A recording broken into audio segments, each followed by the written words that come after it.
Khalil Rountree Jr. might just be, on paper, Alex Pereira's toughest title fight yet. Of course, I'm talking about title fights because Israel Adesanya defeated Pereira in the cage already. But when it comes to title fights, certainly at 205 pounds, I'm telling you right now, when you look at this, when you break it down, Khalil Rountree Jr. might just be the guy to shock the world and shock Pereira by beating him at his own game. Bem-vindos ao canal Clips MMA. Michael Bisping fez vídeo analisando a luta do Poatan contra o Khalil Rountree, dizendo que o Khalil pode ser o homem que vai quebrar a banca e derrotar o Alex Pereira. Confesso que eu achei a análise com um pingo de pensamento desejoso por parte do Michael Bisping. Tirem suas próprias conclusões, deixem a opinião de vocês aí nos comentários e bora! Khalil Rountree Jr. might just be, on paper, Alex Pereira's toughest title fight yet. Of course, I'm talking about title fights because Israel Adesanya defeated Pereira in the cage already. But when it comes to title fights, certainly at 205 pounds, I'm telling you right now, when you look at this, when you break it down, Khalil Rountree Jr. might just be the guy to shock the world and shock Pereira by beating him at his own game. So, why do I say this? What is this madness you speak of, Bisping? Well, first of all, let's go through them. Yuri Prochazka, of course, the man's phenomenal. I'm a massive fan of Yuri's, the way that he carries himself, the way that he fights, the way that he lives his life by the samurai code. But if we're being critical, if we're breaking it down, there's a lot of openings there for somebody like Pereira to catch. And of course, Pereira did catch him. Knocked him out with the head kick, knocked him out with the elbows at Madison Square Garden. Before that, we had Jamal Hill. Jamal Hill, of course, former champion once again. Listen, the man's phenomenal. He's got great punching power. Knocked Johnny Walker into the next dimension with that right hand that he landed. But he's a bit of a street fighter. He's a tough bastard. He's not someone you want to mess with. And he certainly has good hands. But is he as good as Rountree Jr.?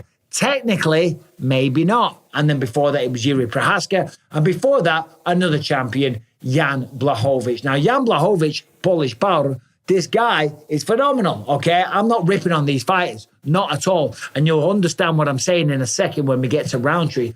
But Jan Blachowicz is a well-rounded guy. Jan Blachowicz went out there, tried to use the grappling as well. Did get Pereira down, but he couldn't capitalize on the position. Didn't get the rear naked choke and didn't get the victory. Khalil Rountree Jr. is a different kettle of fish. This is a man that has absolutely no intention of shooting a takedown. I spoke to him on the podcast. I said, listen, if I was coaching you, maybe I'd tell you to work on your wrestling. His response was, if it were my coach, I'd say, maybe I need to look for another coach, man.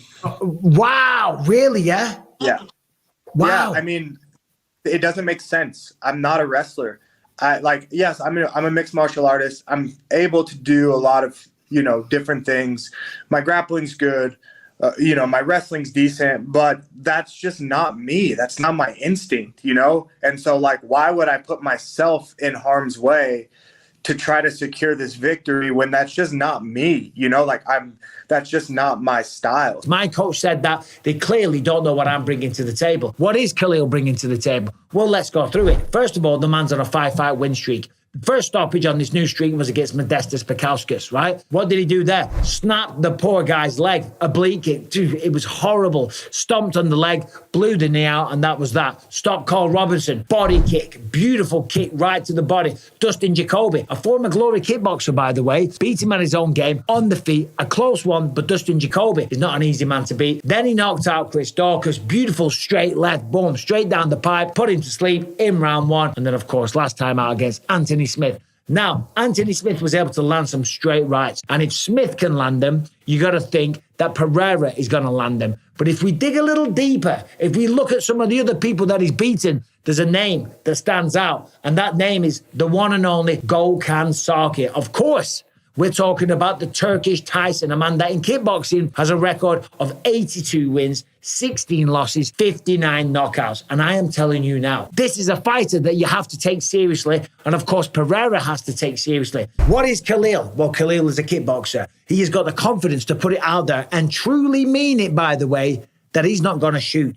He's going to stand there. He's going to go toe to toe. He's going to try and beat Pereira at his own game. Now, Pereira takes things seriously. Of course, last time out of Salt Lake City, he got very tired against Jan Blachowicz, as I said. This time, he's already out there. He's been there for about 4 weeks. He's out there in the countryside, in the wilderness. He's taking pictures with mooses. The man doesn't care. He is acclimatizing because guess what? When you fight at elevation, unless you've truly experienced it, it is a bitch. And it doesn't matter how hard you train, how much you push yourself to the limit, how badly you want it. If you don't get there in time and let the body acclimate and adjust to the elevation, you're screwed. It's as simple as that. So Pereira knows what he's got ahead of him. But I'm telling you right now, Khalil Rountree Jr. is the kickboxer killer. Dustin Jacoby, Modestas Bukauskas, Gokhan Saki, the list goes on. Will the next name that he claims be the one and only Alex Pereira, but more importantly, the light heavyweight championship of the world, and to do it by beating him at his own game? You got to think, if I'm Alex Pereira, you got to think, this cheeky little bastard, he thinks he's going to come in here and beat me. Well, we've got to remember, he's beaten glory kickboxers before. He's beaten champions before. He's beaten them at their own game and he's knocked them out in round 1. And as I said, he's not trying to go out there and wrestle him. No way. And when you look at Khalil Rountree Jr. and the style that he has, he's very tight. He's very guarded. The shoulders are up. The chin is down. He's very technical. He's in crazy shape. And if you know about the story of Khalil Rountree, this is not someone you should underestimate. A long time ago, before mixed martial arts, this man was weighing like 350 pounds, massively out of shape. He smoked 2 packs of cigarettes a day. The man had no idea about cardio, training, fitness, any of that stuff. But then one day he decided enough is enough. Joined the gym, lost some weight, started competing, stopped smoking, and now here he is fighting for the championship of the world on a 5-fight win streak. Now, I'm not saying that he's going to beat Alex Pereira. I'm just saying don't be surprised if he does, because the man has got every chance of doing so. Of course, Pereira hits harder. That's a fact. Pereira's got the momentum. Pereira's fought higher level competition. Pereira's used to these big fight feels, the pressure, the mental anxiety right before you go out there in the main event of a pay-per-view with the reality of earning millions of dollars down the line. That takes its toll on you. So, of course, Pereira's got tons of advantages. But I'm just saying, when you break it down, Khalil Rountree Jr. might be one of the toughest tests that he's fought. And that's no disrespect to Yuri Prohaska, to Jamal Hill, to Jan Blachowicz, or even Israel Adesanya. These are all tremendous fighters. I'm just saying Khalil Rountree Jr. has got something different that he brings to the table. He ain't thinking about takedowns. He ain't thinking about shammers. He ain't thinking about wrestling or armbars or none of that shit. He's coming to do one thing only. Chin down, hands up, woof, and unload. And I can't wait to see it.